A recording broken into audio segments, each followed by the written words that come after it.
Don't embarrass me, my sister hissed into the phone, her voice sharp with that familiar edge of condescension I'd heard my entire life. Derek works for Nexar AI. They're worth billions. His colleagues will be at dinner tonight and I need you to just blend in. Can you do that for once? I sat in my apartment looking out at the San Francisco skyline, my coffee growing cold in my hand. Sure, Amanda. I can blend in. Good. And please, for the love of God, don't talk about your startup thing. Nobody wants to hear about another failed tech venture. Derek's colleagues are actual professionals. I said nothing. What was there to say? Amanda had been my older sister for 32 years, and in all that time she'd never once asked what I actually did for a living. She'd decided my story when I was 23 and working out of a garage, and that story had never updated in her mind, no matter how many times I'd tried to tell her otherwise. Maya? Are you listening? I'm listening. 7 o'clock at Prospect. I'll be there. And wear something nice. Not those jeans you always wear. Derek's VP of Product Development. His boss might even show up. These people matter. The call ended. I looked down at my phone, then at my laptop where 3 acquisition offers sat in my inbox, each one north of $800 million. I'd been fielding calls from Goldman Sachs all week about our IPO timeline.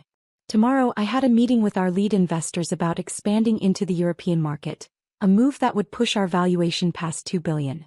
But to Amanda I was still the family disappointment playing with computers in a garage. I arrived at Prospect at 6:55 p.m. deliberately early. The restaurant was the kind of place where tech money met old money, where deals got made over Wagyu and wine that cost more per bottle than most people's monthly rent. I'd eaten here 24 times, usually with investors or board members. Tonight I was here as Amanda's charity case of a little sister. She spotted me immediately, her face doing that thing it always did. A quick scan of my outfit, a microscopic frown, a resigned sigh. I'd worn black slacks and a silk blouse, but clearly it wasn't enough. You're here, she said, kissing the air beside my cheek. Derek's running a few minutes late. Big meeting. You understand. Of course. We sat at a table for 6. Amanda's hands were nervous, adjusting her napkin, checking her phone, reapplying lipstick. I recognized the anxiety. She'd always cared desperately about what people thought, about her position in whatever social hierarchy she'd constructed in her mind. So, she said, not quite meeting my eyes, how's the job search going? I'm not looking for a job. Right. Your startup. How's that going? Still just you and a couple of guys in a garage. I took a sip of water. Something like that. You know, it's not too late to get a real job. Derek says Nexar is always hiring. Maybe something in marketing or operations. Entry level, but it's a foot in the door. That's kind of you to think of me. She leaned forward, lowering her voice. I'm serious, Maya. You're 30 years old. You can't keep playing entrepreneur forever. Mom and Dad are worried sick. Before I could respond, Derek arrived with 3 colleagues. He was exactly what I'd expected. Confident bordering on arrogant, expensive suit, handshake that lasted 2 seconds too long. His colleagues were similar. Successful, self-assured, eager to talk about Nexar's latest product launch. Everyone, Amanda said, her voice bright with pride. This is my sister, Maya. Nice to meet you, I said, shaking hands. Maya's between things right now, Amanda continued, and I watched her weave the narrative she needed. Figuring out her next move. But I keep telling her, Nexar is always hiring. The colleagues smiled politely. Derek launched into a story about their latest AI model, how they'd secured a contract with 3 Fortune 500 companies, how the company was on track to hit $1 billion in revenue next year. We're revolutionizing enterprise AI, he said, and I could hear the talking points he'd memorized. Our CEO is brilliant. She's taking us public next year. This is the ground floor of something massive. That sounds exciting, I said. Throughout dinner I listened. Derek talked about quarterly targets and product roadmaps. His colleagues discussed the competitive landscape, how they were beating out smaller startups, how the market was consolidating, how only the big players would survive. These tiny companies, one of them said, laughing, they think they can compete. It's cute, really. They don't understand enterprise sales. They don't have the infrastructure. Amanda glanced at me nervously and I knew what she was thinking, that I was one of those cute, doomed startups. I smiled and asked intelligent questions. playing the part she needed me to play. Derek's phone buzzed during dessert. He glanced at it and his face shifted into something more serious. That's the CEO. Board meeting's been moved to Monday morning, 9 a.m. sharp. All executives required. On a Monday? One of his colleagues groaned. She doesn't mess around. If she calls a meeting, it's important. Derek turned to Amanda, squeezing her hand. Babe, I might need to prep all day Sunday. Of course, Amanda said. Whatever you need. As dinner wound down, Amanda walked me to the valet stand. Thank you for coming, she said. And for not, Not what? Not making it weird. Derek's colleagues are important. His career is really taking off. She paused. I know you don't understand this world, but appearances matter. The people you associate with, the impression you make, it all matters. I looked at my sister, really looked at her. She was 2 years older, but sometimes the gap felt like decades. I'm happy for you, Amanda. Derek seems nice. He is. He's going places. VP now, but his boss loves him. Could be C-suite in 2 years. She lowered her voice. That's the kind of stability you should want, Maya. Not this startup lottery ticket nonsense. The valet brought my car, a Tesla Model S, 3 years old, paid in cash. Amanda didn't comment on it. He never did. I think she'd convinced herself it was leased or that I'd gotten some kind of deal. See you at Mom and Dad's next week? She asked. I'll be there. I drove home through streets I knew well, past the office buildings where I'd taken hundreds of meetings, past the coffee shops where I'd sketched out product ideas on napkins, past the garage where this had all started 7 years ago. 7 years. That's how long it had been since I'd left my job at Google to start Nexar AI. Yes, Nexar. The same company Derek worked for. The same company Amanda thought was too prestigious for her disappointment of a sister to even understand. I'd founded it with 2 MIT classmates when I was 23. We'd bootstrapped for 8 months, living on ramen and determination, before landing our first angel investment. Then a seed round. Then Series A, B, C. We'd grown from 3 people to 800. We'd gone from one product to a full enterprise suite. We'd gone from hoping to make rent to turning down acquisition offers from Microsoft and Salesforce. And through it all, I'd never told my family. Not because I was hiding it. Because they'd never asked. Because every time I tried to explain, they talked over me, changed the subject, or offered me career advice for jobs I didn't need. My father thought I did something with computers. My mother told her friends I was still figuring things out. Amanda had decided I was a failure, and no amount of evidence would change her mind. So I'd stopped trying. I'd learned to blend in, to nod along, to let them believe whatever made them comfortable. But Monday morning was going to be interesting. I spent Sunday preparing for the board meeting. We had serious decisions to make. Whether to accept Goldman's IPO timeline, how to structure our European expansion, whether to acquire 2 smaller competitors or let them die on the vine. I reviewed the deck our CFO had prepared, made notes on the financials and confirmed attendance with all board members. This wasn't just any meeting. We were discussing the future of a company that now employed 847 people and held contracts with 60% of the Fortune 100. My executive assistant had confirmed everyone's attendance, including the 6 new members of our leadership team who'd been hired in the past quarter. Derek Chin, VP of Product Development, had been with us for 3 months. His hiring had been my COO's call. Derek had come from IBM with strong credentials and a track record of successful product launches. I'd met him briefly during his final interview, but he'd been nervous, focused on the COO and CTO. I'd asked 3 questions, nodded at his answers, and let my team make the final decision. We hired him a week later. He had no idea who I was. Why would he? I was just another person in the interview room, another face in the building. He'd never asked my name. He'd certainly never connected me to Amanda. And Amanda had never connected Derek's new job to her sister's startup thing. Monday morning arrived with typical San Francisco fog. I dressed in my usual board meeting outfit, tailored black suit, white silk blouse, minimal jewelry. My driver picked me up at 7:30 a.m., giving me time to review notes during the 30-minute ride to our headquarters in Soma. The building was sleek glass and steel, 14 floors of it, with our logo emblazoned across the top. Nexar AI in letters 6 feet tall. We'd moved here 2 years ago, upgrading from our previous space when headcount had hit 400. I took my private elevator to the 14th floor, where the executive offices and main boardroom were located. My assistant Jennifer was already at her desk. "Morning, Maya. Coffee's ready. The board's arriving at 8:45. Full attendance confirmed. Including the new executives?" "All 6 confirmed." Derek Chin asked if he should prepare anything. I told him just to review the product roadmap slides. "Perfect. Thanks, Jennifer." I settled into my office, which occupied the northwest corner with views of the Bay Bridge. The walls held my diplomas, BS and MS from MIT, MBA from Stanford. Several awards from industry organizations. A framed Forbes cover from 2 years ago, the 30 Under 30 Revolutionizing AI. And photographs from our company's history. The original garage, our first office, the Series B celebration, the ribbon cutting for this building. At 8:50 a.m. I walked to the boardroom. Our board members were settling in. 2 venture capital partners who'd led our Series B, our CFO, our CTO, our general counsel, and 3 independent board members with expertise in enterprise software. The new executives sat together at one end of the long table looking nervous. This was their first board meeting, their first real exposure to how decisions got made at this level. Derek was among them, talking quietly with our VP of sales.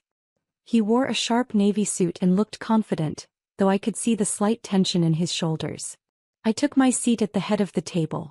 Jennifer dimmed the lights slightly and pulled up the presentation on the large screen. "Good morning, everyone," I said. "Let's get started." I watched Derek's face as I spoke.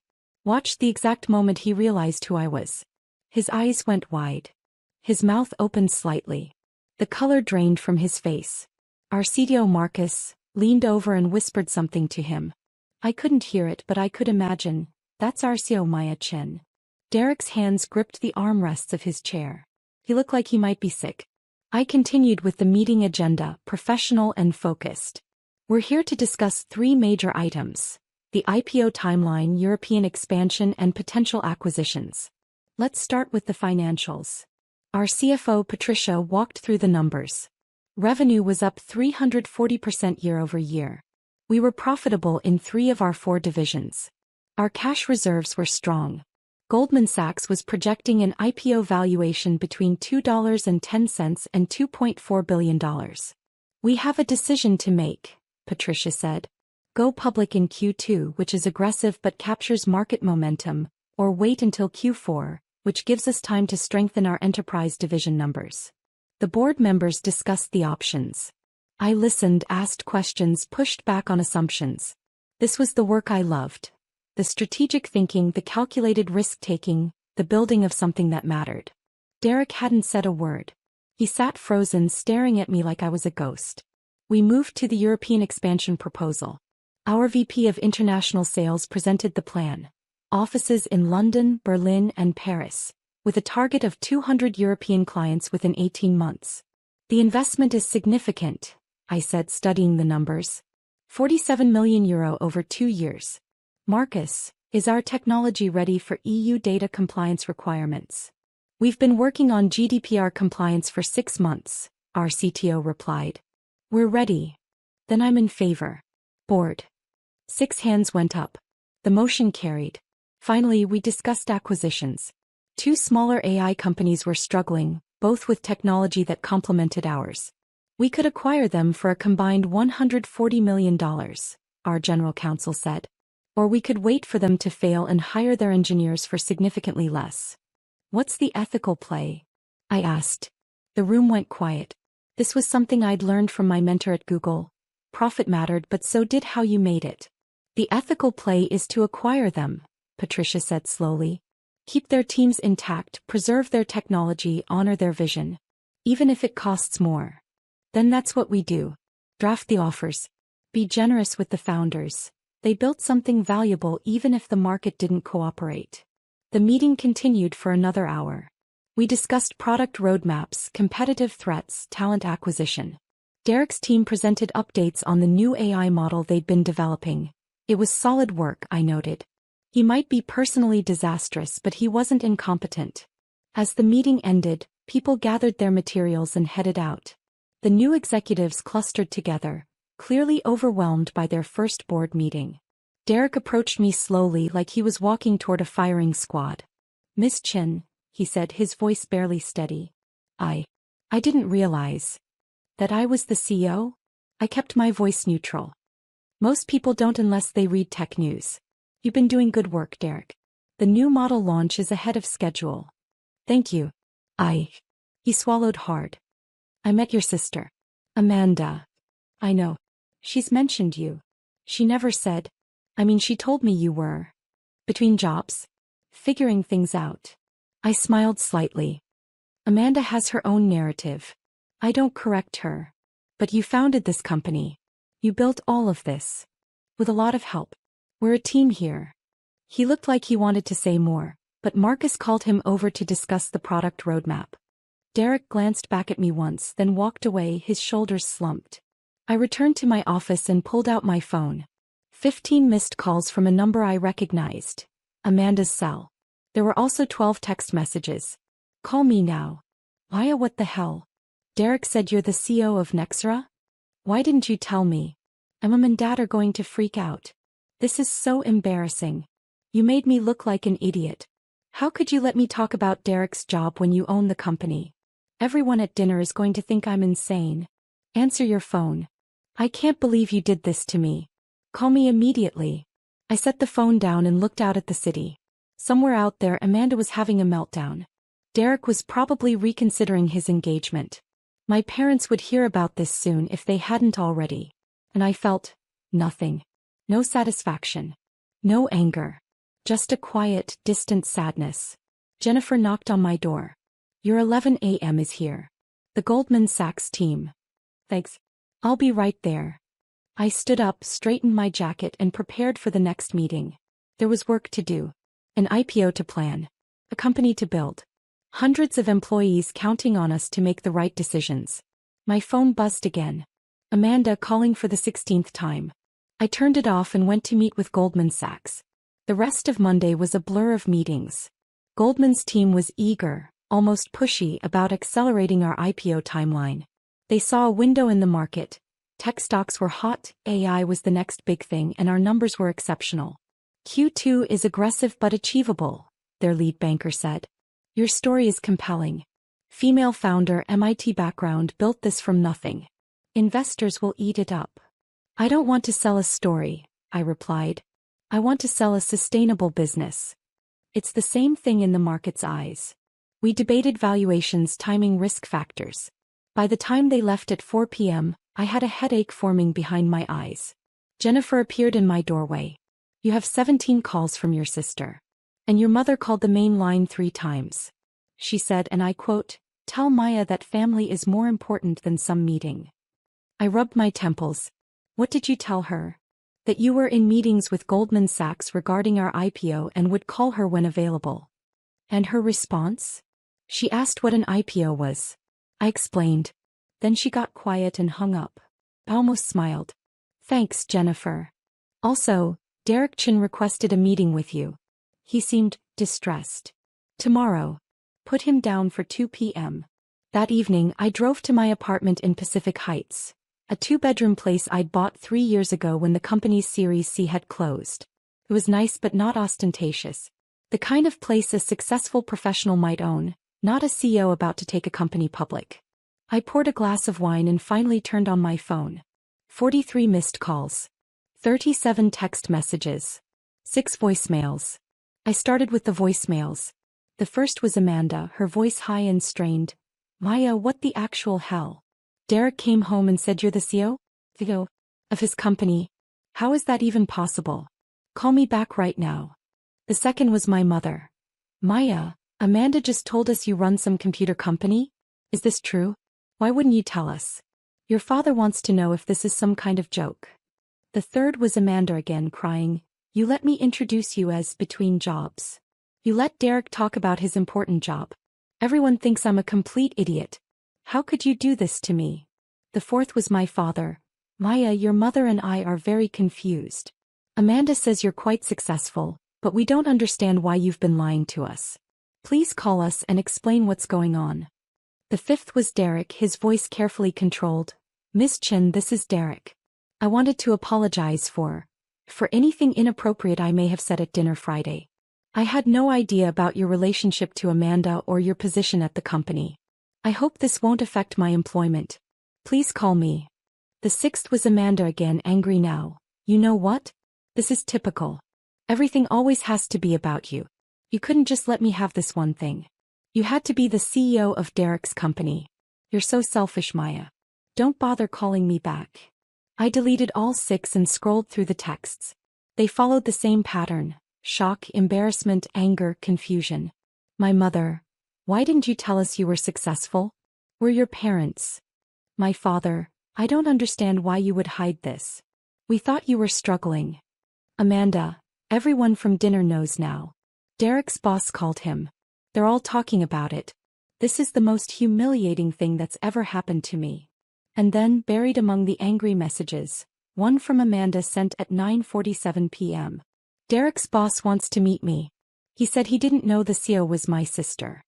He called me Mchin. Like I'm important because of you. This is so backwards. I'm supposed to be the successful one. There was the heart of it.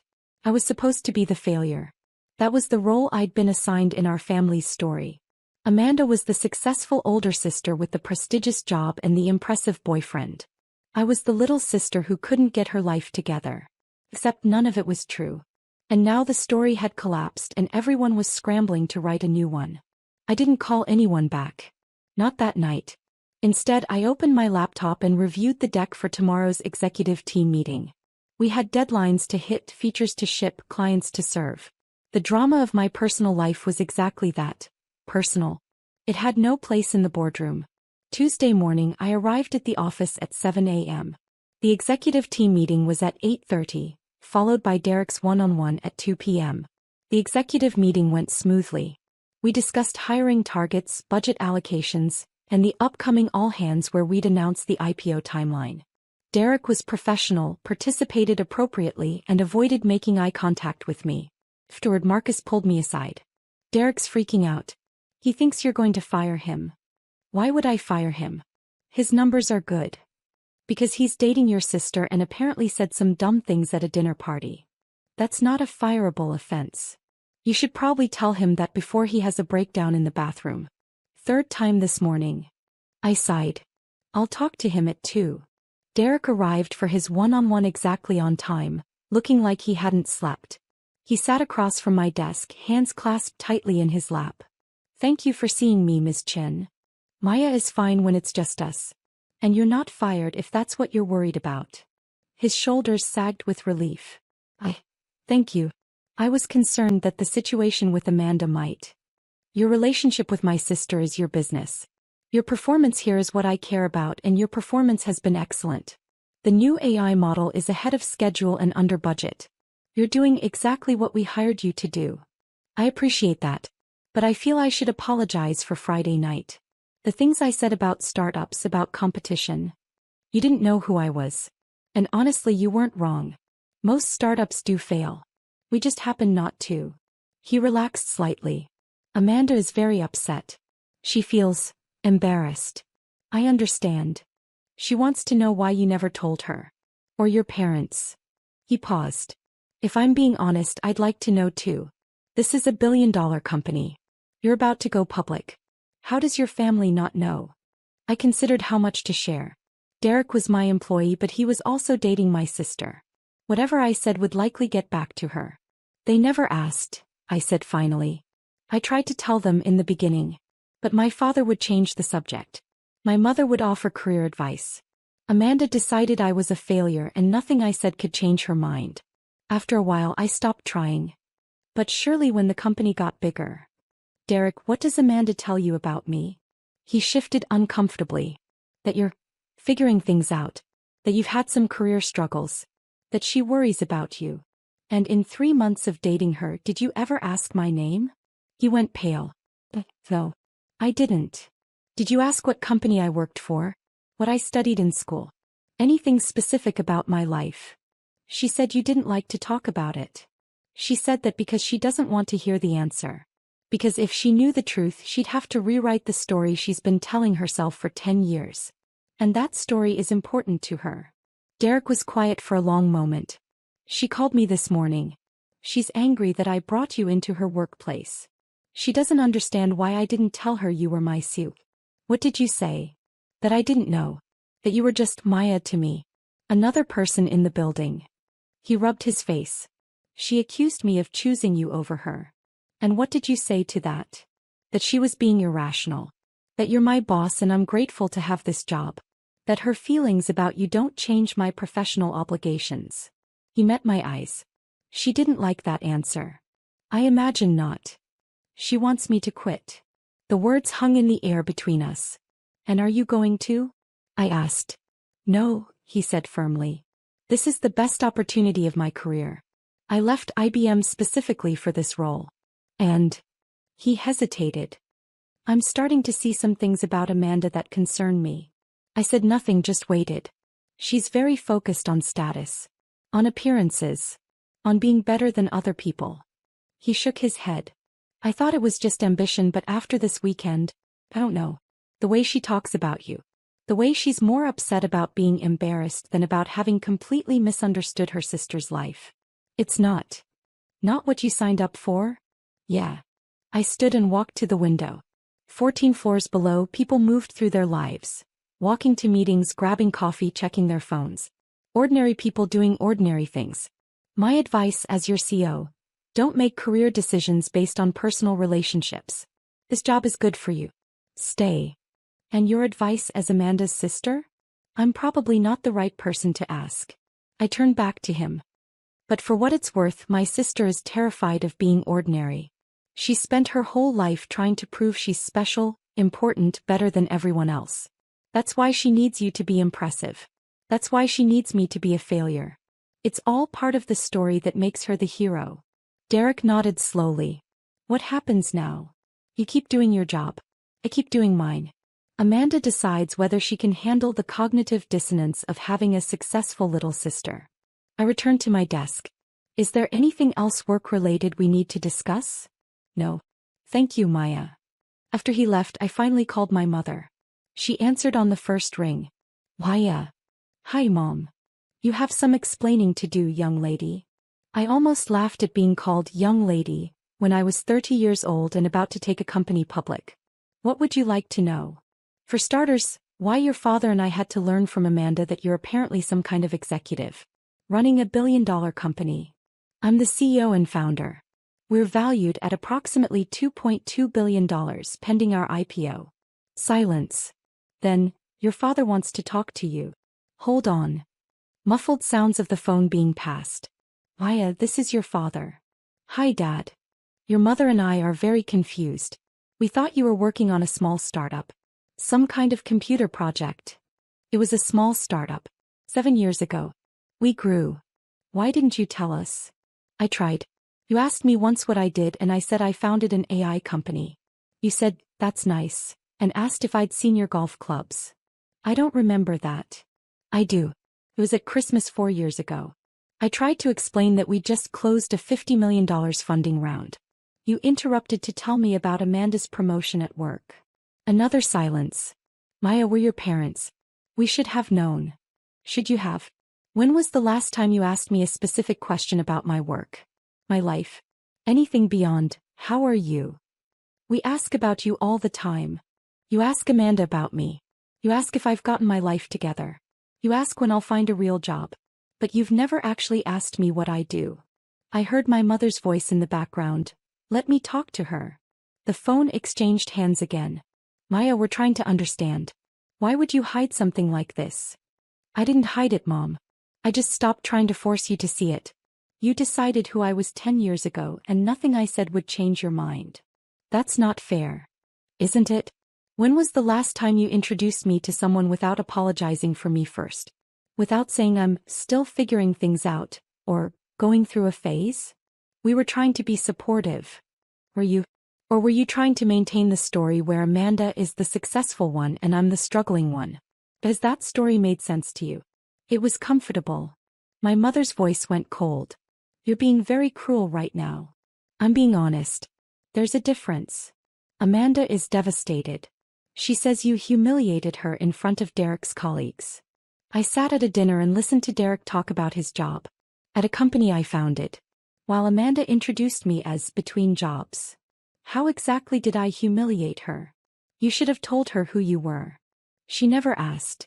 In 30 years, Mom, she has never once asked me a single genuine question about my life.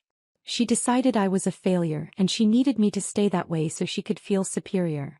That's a horrible thing to say about your sister. It's the truth. And you enabled it. Both of you did. You praised her for getting a middle management job at a regional bank while I was raising $100 million in venture capital. You bragged about her $80,000 salary while I was turning down acquisition offers for $400 million.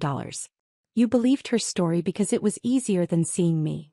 I heard my father's voice again, muffled. What's she saying? She's saying we failed her, my mother said, and her voice cracked. That we didn't see who she really was. Because you didn't want to, I said softly. It was easier to have one successful daughter and one struggling daughter. It was a simpler story. Why? My mother was crying now. We didn't mean. We thought. I know. But intention doesn't erase impact. What do we do now? I don't know, Mom. That's up to you. I ended the call and sat in the silence of my office. Through the glass walls I could see my team working. Engineers debugging code, product managers in intense discussions, salespeople on calls with clients. These people knew who I was. They saw me clearly. My family never had. Jennifer knocked. Your 3 p.m. is here. The TechCrunch interview about the IPO announcement. Give me 5 minutes. I pulled up my email and found a draft I'd been working on for weeks. A message to our entire company about the IPO, about what we'd built together, about the journey ahead. I added a new paragraph. Many of you know that I'm a private person. I don't do much press. I don't share details of my life outside these walls. That's because this company is built on substance, not stories. On results, not reputation. On the work we do together, not on who we are individually. But I want you to know this. Every single person in this company matters. Not because of your title or your salary or how impressive you sound at a dinner party. But because of the work you do. The problems you solve. The value you create. Never let anyone make you feel small for choosing substance over story. I sent it to all 847 employees. Then I straightened my jacket, checked my reflection in the window, and went to talk to TechCrunch about taking a $2.2 billion company public. The interview lasted an hour. The reporter was sharp, asking about our competitive advantages, our path to profitability, our vision for the future of enterprise AI. She asked if it was hard being a female CEO in a male-dominated industry. It's hard being any CEO, I said. The gender part is just one more variable to manage. Do you have advice for women in tech who face skepticism or dismissal? I thought about Amanda. About my parents. About every dinner party where I'd been introduced as the disappointment. Keep building, I said. Let your work speak louder than anyone's doubts. And remember that their inability to see you is their limitation, not yours. The article went live Wednesday morning. By noon it had 50,000 shares. My phone, which I'd kept off since Tuesday, showed 127 missed calls when I finally turned it on Wednesday evening. Most were from numbers I didn't recognize. Journalists probably, or recruiters, or people who'd suddenly discovered we were connected on LinkedIn. But 15 were from Amanda. I listened to the most recent voicemail. Her voice was different now. Smaller. I read the TechCrunch article. I saw the photos of you in the office. I didn't know. I mean, I knew you were smart, but I didn't understand. A long pause. Derek broke up with me. He said I don't actually see people. I just see status symbols. He said I treated you like a status symbol too. A negative one, but still. She laughed, but it sounded broken. I don't know what to do with that. With any of this. Another pause. Mom and Dad are freaking out. They keep asking how they didn't know. And I realized. I didn't know either. Because I never asked. I never wanted to know. Her voice dropped to a whisper. I'm sorry, Maya. I don't know if that means anything to you. But I'm sorry. I saved the voicemail but didn't call her back. Not yet. Thursday we held the all-hands meeting to announce the IPO. 847 employees packed into our largest conference room in the overflow spaces. I stood on the small stage and told them what we'd built together. 7 years ago we were 3 people in a garage. Today we're going public. But the number doesn't matter. Not the valuation, not the stock price, not any of it. What matters is that we built something real. Something that solves actual problems for actual people. And we did it together. The applause was deafening. Afterward, Derek approached me. That was a good speech. Thanks. How are you doing? Better. I talked to my therapist about the Amanda situation. Apparently, I have some patterns to work on. He smiled wryly. But I'm grateful for this job. For the clarity it's given me about what matters. I'm glad you're staying. Me too. Friday afternoon, I finally called Amanda. Hiya, she said, and I could hear she'd been crying. I got your voicemail. All 15 of them? Just the last one. Silence. Then, I've been thinking a lot this week. About what kind of sister I've been. What kind of person. Her voice wavered. Derek was right. I don't see people. I see categories. Status.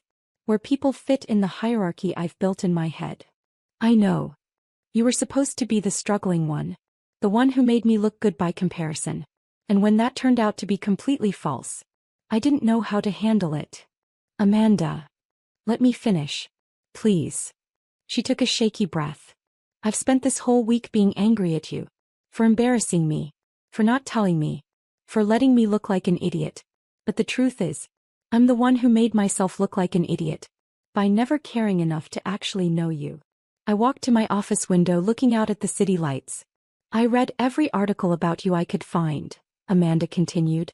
Forbes, TechCrunch, the Wall Street Journal profile from last year. And I kept thinking, this is my sister. My little sister. And I don't know her at all. No, I said quietly. You don't. Can I? Her voice was so small. Can I get to know you? The real you. I don't know, Amanda. Can you handle it if the real me doesn't fit into your hierarchy? If I don't make you look good by comparison? That's fair. That's more than fair. She laughed sadly. God, I'm such a mess. Derek's gone. Mom and Dad are having some kind of crisis about their parenting. And I'm realizing that I built my entire identity around being better than you, and now that's gone and I don't know who I am. Maybe that's a good thing. Maybe. Pause. The truth is, I'm proud of you. I should have said that first. I'm proud of you and impressed and kind of in awe. You built something incredible. And you did it while we all dismissed you. That takes. I can't even imagine how strong you had to be.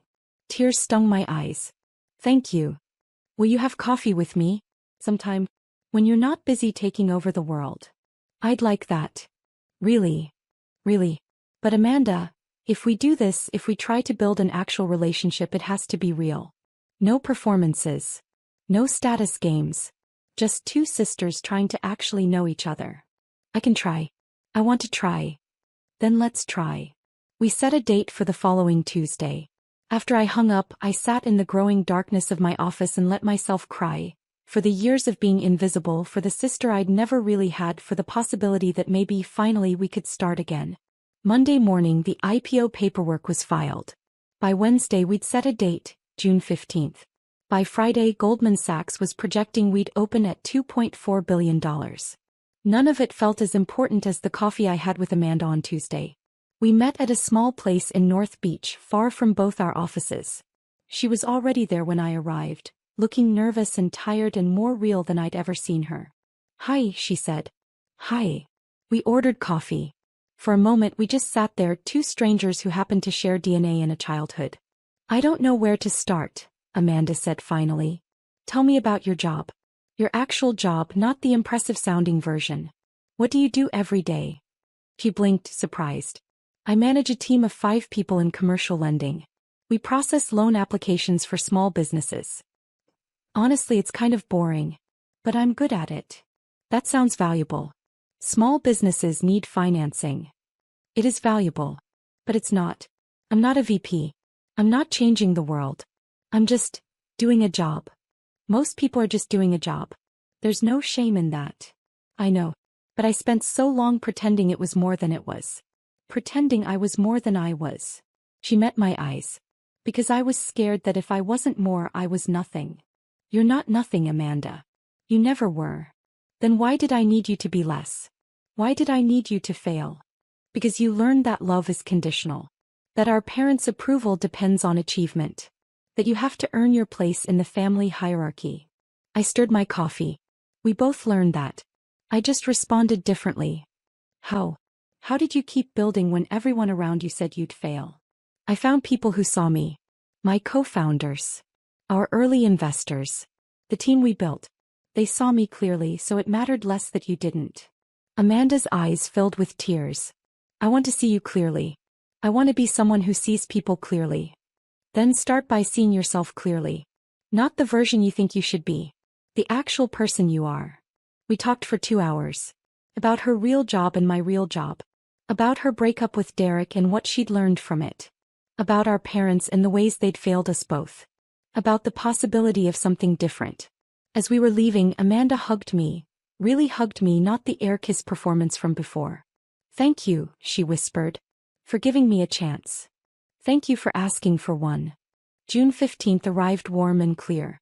I stood on the floor of the NASDAQ exchange with my co-founders, Marcus and Jennifer, watching our stock price climb.